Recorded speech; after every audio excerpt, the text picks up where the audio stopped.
प्यारे मित्रों, कैसे हैं आप सब। आशा है आप लोगों की तैयारी जोरों शोरों से चल रही होगी, लेकिन अब आपकी तैयारी को परखने का समय आ गया है, क्योंकि परीक्षा की घड़ी अब नज़दीक आ चुकी है। सफलता का एकमात्र सिद्धांत है अभ्यास, अभ्यास और अभ्यास। और इसी को ध्यान में रखकर मैं यह क्लास लेकर आया हूँ, जिसमें विगत वर्षों के प्रश्नों के साथ नवीन प्रश्नों का भी संकलन है। चलिए अब और समय ना लेते हुए क्लास को शुरू करते हैं। मित्रों, हम ज़्यादा प्रश्नों की डिस्कशन में समय को न व्यतीत करते हुए शीघ्रता से प्रश्नों का आंसर जानेंगे, क्योंकि हम इसमें क्या कर रहे हैं, प्रैक्टिस कर रहे हैं। चलिए पहले क्वेश्चन को देखते हैं हम। भाषा की सबसे छोटी इकाई किसे कहते हैं? ऑप्शन है शब्द, व्यंजन, स्वर और वर्ण। इसमें क्या सही होगा, कौन सा ऑप्शन? जी बिल्कुल, इसमें ऑप्शन डी सही आंसर होगा इसका। ऑप्शन भाषा की सबसे छोटी इकाई किसे कहते हैं? वर्ण या अक्षर को भाषा की सबसे छोटी इकाई कहते हैं। अगले प्रश्न को देखते हैं। अगला प्रश्न है वर्णमाला किसे कहते हैं? वर्णमाला किसे कहते हैं? शब्द समूहों को, वर्ण समूहों को, शब्द गणना को, व्यवस्थित वर्ण समूहों को। जी, इसका सही जवाब होगा व्यवस्थित वर्ण समूहों को वर्णमाला कहते हैं।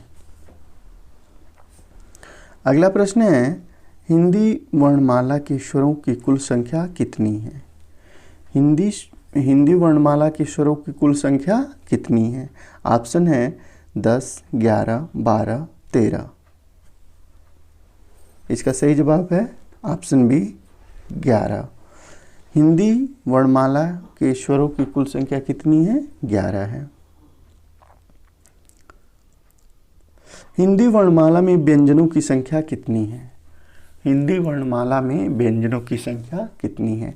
अभी इसके पूर्व जो क्वेश्चन था उसमें क्या था कि हिंदी वर्णमाला में स्वरों की कुल संख्या पूछी गई थी, और यहाँ पे पूछा जा रहा है कि हिंदी वर्णमाला में व्यंजनों की संख्या कितनी है। तो हिंदी वर्णमाला में व्यंजनों की संख्या है 33। हिंदी वर्णमाला में व्यंजनों की संख्या कितनी है? 33 है। अगला प्रश्न है हिंदी में मूलतः वर्णों की संख्या कितनी है? हिंदी में मूलतः वर्णों की संख्या कितनी है? स्वरों की संख्या हम जान लिए, व्यंजन की संख्या जान लिए, अब कुल वर्णों की संख्या कितनी है यह पूछा जा रहा है इस प्रश्न में। तो इसका ऑप्शन है 50, 51, 52 और 53। तो इसका सही जवाब क्या होगा? Option C 52। हिंदी में मूलतः वर्णों की संख्या 52 है। अगला प्रश्न है हिंदी वर्णमाला में ऊष्म व्यंजन कौन से हैं? हिंदी वर्णमाला में ऊष्म व्यंजन कौन से हैं? Option A, B, C, D है जी। तो वर्णों का वह समूह जो क्या है, ऊष्म है। तो इसका सही जवाब क्या होगा? ऑप्शन ए, श, ख, श, ह। स, ख, श, ह यह क्या है? ऊष्म व्यंजन है। मित्रों, व्यंजनों हिंदी वर्णमाला में व्यंजनों का कुछ समूह है जिसको हम अलग अलग नामों से जानते हैं। अभी हम उसमें व्यंजन की बात किए हैं। अभी देखिए एक और व्यंजनों का समूह आ रहा है, इसका नाम हम जानेंगे। य, र, ल, व व्यंजनों को कहते हैं। य, र, ल, व व्यंजनों को कहते हैं। ऑप्शन है स्पर्श व्यंजन, ऊष्म व्यंजन, अंतस्थ व्यंजन, उपयुक्त में से कोई नहीं। इसका सही जवाब होगा ऑप्शन सी अंतस्थ व्यंजन। य, र, ल, व व्यंजनों को अंतस्थ व्यंजन कहते हैं। अगला प्रश्न है निम्नलिखित में से कंठ ध्वनियाँ कौन सी हैं? निम्नलिखित में से कंठ ध्वनियाँ कौन सी हैं? क, ख, च, ज, य, र, ट, ड़। जी, इसका सही जवाब होगा ऑप्शन ए। क ख जो है कंठ ध्वनियाँ हैं। क ख कंठ ध्वनियाँ हैं। क वर्ग में जितने भी अक्षर आएंगे वो सब क्या हैं? कंठ ध्वनियाँ हैं। अगला प्रश्न है, निम्नलिखित में से अल्प प्राण वर्ण कौन से हैं? निम्नलिखित में से अल्प प्राण वर्ण कौन से हैं? मित्रों, इस प्रश्न का जवाब जानने से पहले हम अल्प प्राण और महाप्राण वर्ण के विषय में पहले जान लें तो ज़्यादा अच्छा रहेगा। अल्प प्राण जो वर्ग समूह हैं हिंदी वर्णमाला में 1, 3 और 5, ये जो वर्ग समूह हैं ये क्या है? अल्प प्राण है। और वहीं महाप्राण की बात अगर हम करें 2, 4 या दूसरा और चौथा वर्ण क्या है? यह महाप्राण है। ठीक है ना? तब देखिए इसका जवाब आप लोगों के लिए बहुत आसान हो गया होगा कि अल्प प्राण पूछ रहा है तो अल्प प्राण कौन सा होगा इसमें? हाँ, अल्प प्राण ऑप्शन सी होगा, क्योंकि क पहला है और इसमें ग जो है तीसरा वर्ग का वो अक्षर है। तो इससे क्या है? इसका जवाब पता चल गया हमको कि अल्प प्राण और महाप्राण हिंदी वर्णमाला में कौन कौन से वर्ण हैं। अगला प्रश्न है, घ का उच्चारण स्थान कौन सा है? घ का उच्चारण स्थान कौन सा है? जी, तो ऑप्शन है मूर्धा, कंठ, तालु, दंत।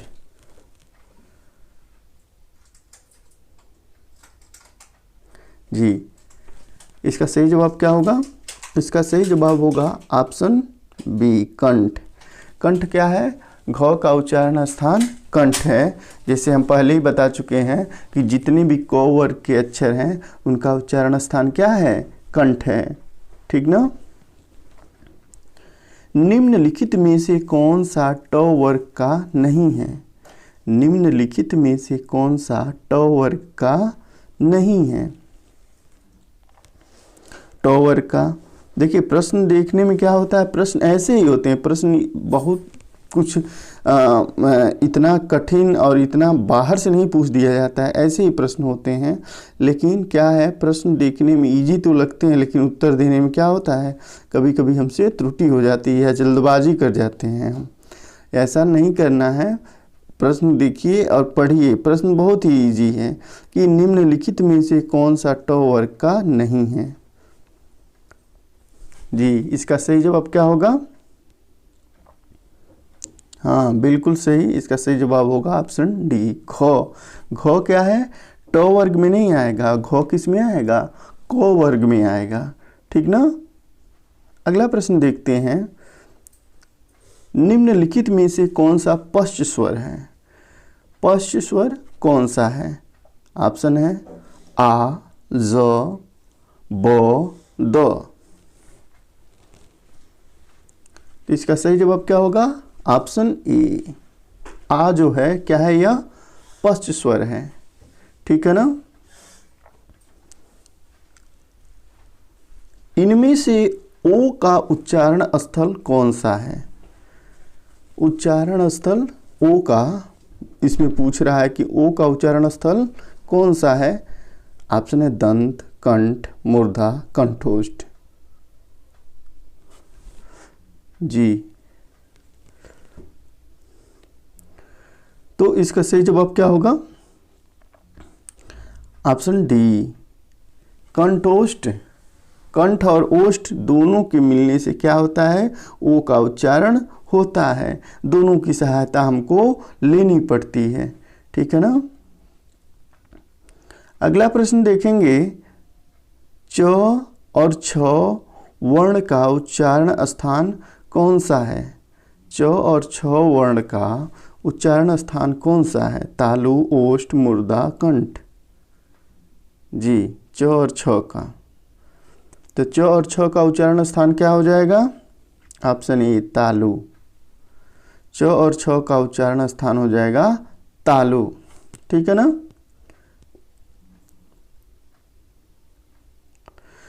क, ग, ज, फ ध्वनियाँ किसकी हैं?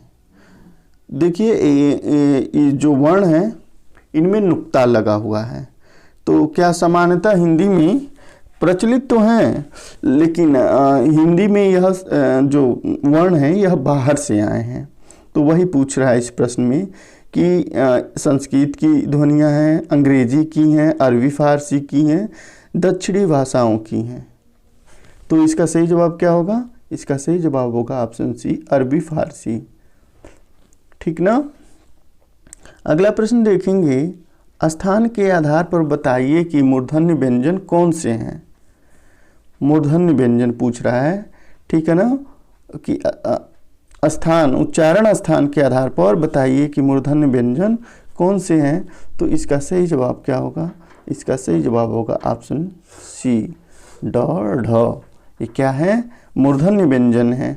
ठीक है ना मित्रों, जब हम वर्ण का उच्चारण करके खुद उसको देखेंगे तो हमको महसूस होगा कि मुंह में वह कौन सा भाग है जिस पे दबाव महसूस हो रहा है। अगर जिस भाग पे हमको क्या है उस वर्ण के उच्चारण करते समय दबाव महसूस होगा, तो हमको यह जान लेना है कि वो उसका उच्चारण स्थान वही है। ठीक है ना। अगला प्रश्न है, निम्न में से अल्प प्राण वर्ण कौन से हैं? अब देखिए, मैं पहले ही बता चुका हूँ, अल्प प्राण और महाप्राण दोनों बताया हूँ मैं। ठीक, निम्न में से अल्प प्राण वर्ण कौन से हैं? देखिए, मुझे लग रहा है इस प्रश्न की क्या हुई है, पुनरावृत्ति हो गई है। ऐसा यह प्रश्न हम लोग पहले देख चुके हैं। तो इसका सही जवाब क्या होगा? इसका सही जवाब होगा ऑप्शन सी, क और ग क्या है? यह अल्प प्राण है। और अल्प प्राण का एक ट्रिक क्या बताए थे कि पहला वर्ण, तीसरा वर्ण और पांचवा वर्ण। ठीक, अब ये क्या है? ये अल्प प्राण है। और दूसरा और चौथा जो वर्ण है, ठीक है, वह क्या है? महाप्राण है। ठीक ना। अगला प्रश्न देखते हैं, हिंदी शब्दकोश में छ का क्रम किस वर्ण के बाद आता है? यह प्रश्न देखिए विभिन्न परीक्षाओं में अक्सर ही पूछ लिया जाता है। ठीक ना। तो हम देखेंगे इसका ऑप्शन क्या है, क, छ, त्र, ज्ञ जी। तो इसका सही जवाब क्या होगा? इसका सही जवाब होगा ऑप्शन ए, क। हिंदी शब्दकोश में छ का क्रम किस वर्ण के बाद आता है? तो क के बाद छ का क्रम आता है। ठीक ना। अगला प्रश्न है, संयुक्ताक्षर। संयुक्ताक्षर पे छ वर्ण किसके योग से बना है जी? तो इसका सही जवाब क्या है? इसका सही जवाब है ऑप्शन ए। ठीक ना। अगला प्रश्न देखते हैं, निम्नलिखित में से कौन अयोगवाह है? निम्नलिखित में से कौन अयोगवाह है? तो इसका सही जवाब होगा विसर्ग, महाप्राण, संयुक्त व्यंजन, अल्पप्राण। इनमें से क्या होगा? इसमें सही जवाब है ऑप्शन ए, विसर्ग जो है क्या है? अयोगवाह है। ठीक है ना। अगला प्रश्न है, निम्नलिखित में से कौन एक संयुक्त व्यंजन नहीं है? अभी संयुक्त व्यंजन की चर्चा हो रही थी, तो निम्नलिखित में से कौन संयुक्त व्यंजन नहीं है? तो निम्नलिखित में से कौन संयुक्त व्यंजन नहीं है? ऑप्शन बी, संयुक्त व्यंजन नहीं है। बाकी जो तीनों हैं क्या है? वह संयुक्त व्यंजन है। अच्छा, यह बताइए हिंदी वर्णमाला में संयुक्त व्यंजनों की संख्या कितनी है जी? हिंदी वर्णमाला में संयुक्त व्यंजनों की संख्या 4 है। ठीक ना। अगला प्रश्न है, तालव्य व्यंजन हैं। तालव्य व्यंजन हैं जी। तो व्यंजनों का वह समूह जो क्या है? तालव्य है। इसका सही जवाब क्या होगा? इसका सही जवाब होगा ऑप्शन ए, च, छ, ज, झ। यह क्या है? तालव्य व्यंजन है। अनुनासिक का संबंध होता है। अनुनासिक का संबंध होता है केवल नाक से, केवल मुंह से, नाक और मुंह दोनों से, इनमें से कोई नहीं। तो अनुनासिक का संबंध मित्रों नाक और मुंह दोनों से होता है, ठीक ना।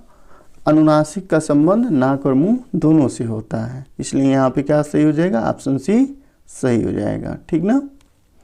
अगला प्रश्न है, अनुनासिक व्यंजन कौन से होते हैं? अनुनासिक व्यंजन कौन से होते हैं? वर्ग के प्रथमाक्षर, वर्ग के चतुर्थाक्षर, वर्ग के तृतीयाक्षर, वर्ग के पंचमाक्षर। जी, तो इसका सही जवाब क्या है? वर्ग के पंचमाक्षर जो होते हैं वह अनुनासिक व्यंजन होते हैं। संयुक्त व्यंजन ज्ञ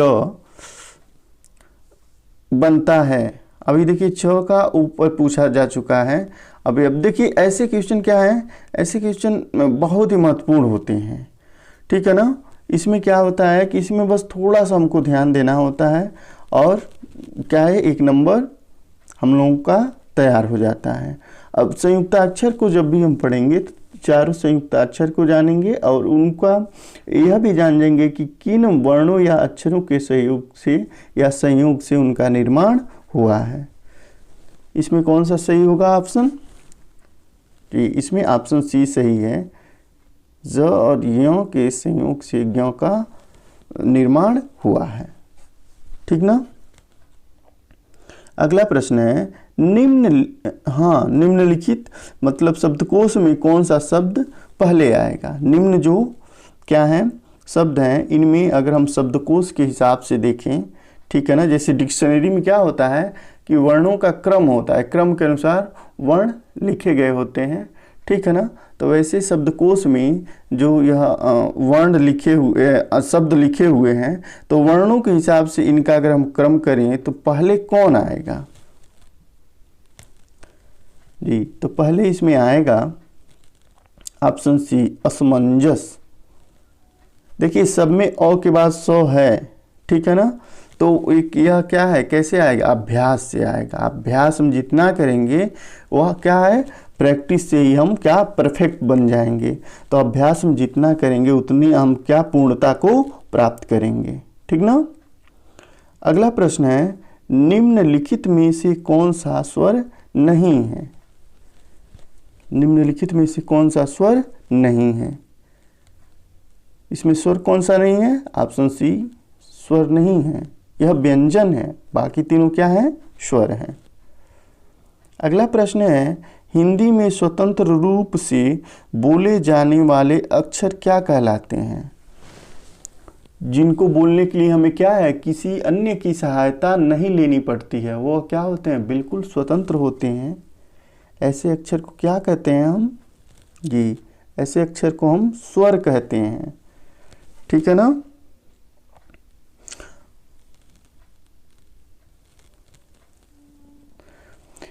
ए किन दो स्वरों से मिलकर बना है?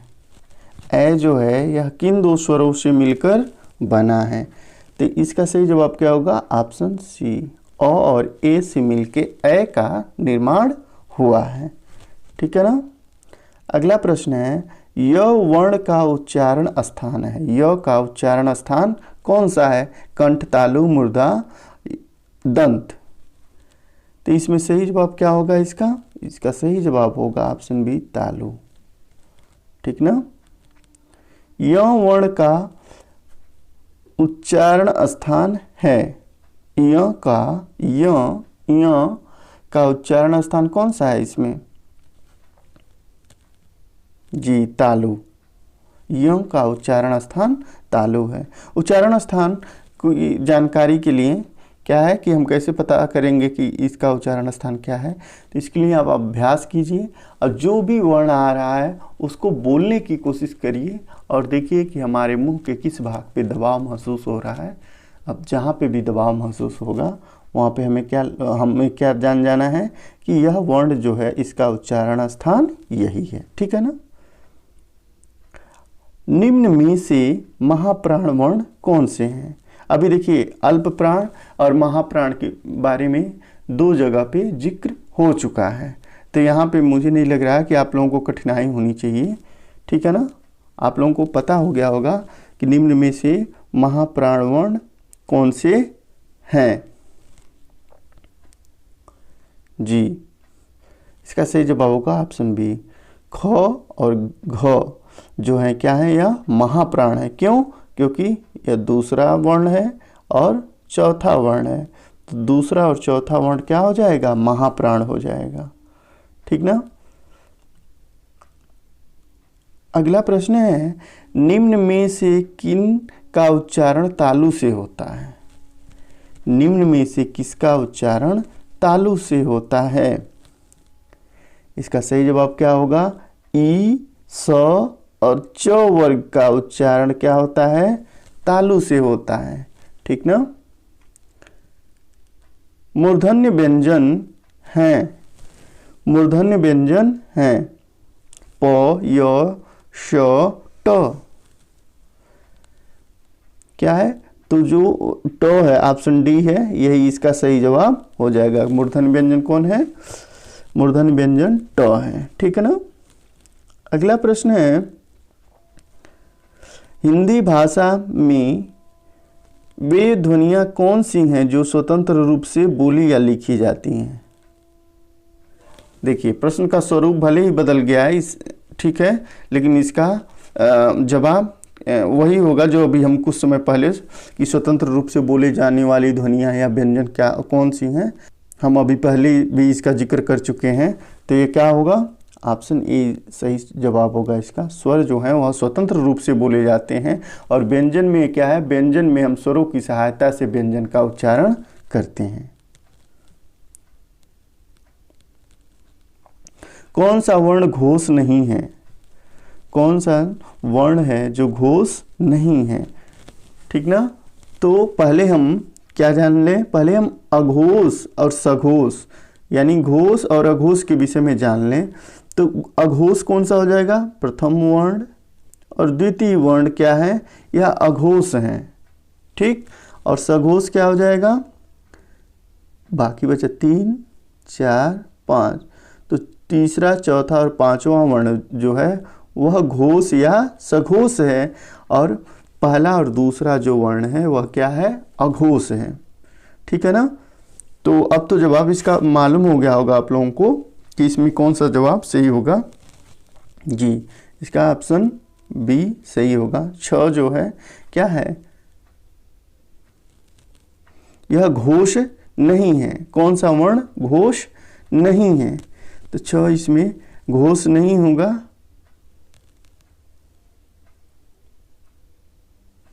क्यों? क्योंकि वह दूसरा वर्ण है। ठीक है ना। और घोष होने के लिए क्या जरूरी है, तीसरा, चौथा, पांचवा वर्ण होना जरूरी है।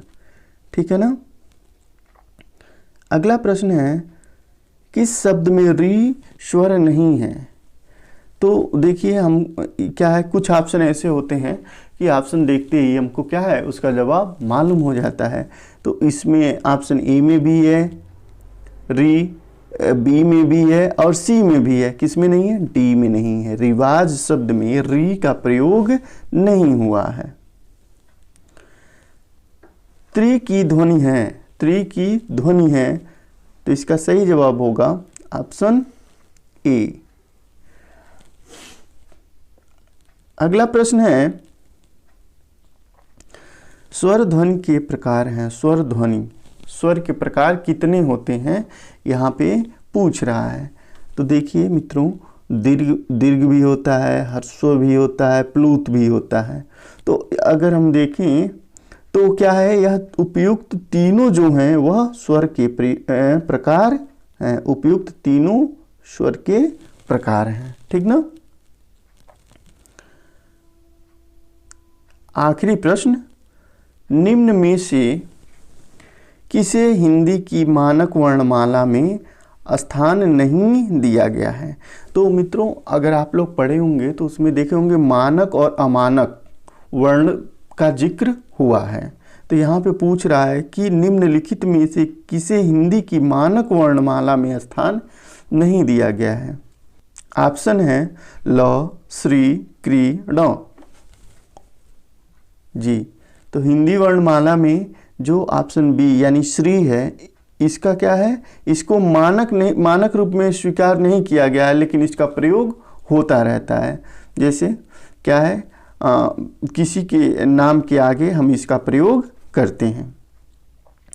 मित्रों, अगर अभी तक आप बने हुए हैं इस वीडियो में हमारे साथ, तो अगर आपको किसी भी रूप से मतलब यह प्रतीत हो रहा हो कि यह जो सेशन था, यह क्लास था, यह आपके लिए उपयोगी था, तो आप हमारे चैनल को सब्सक्राइब कर सकते हैं और इस वीडियो को ज़्यादा से ज़्यादा अपने मित्रों तक शेयर कर सकते हैं। धन्यवाद।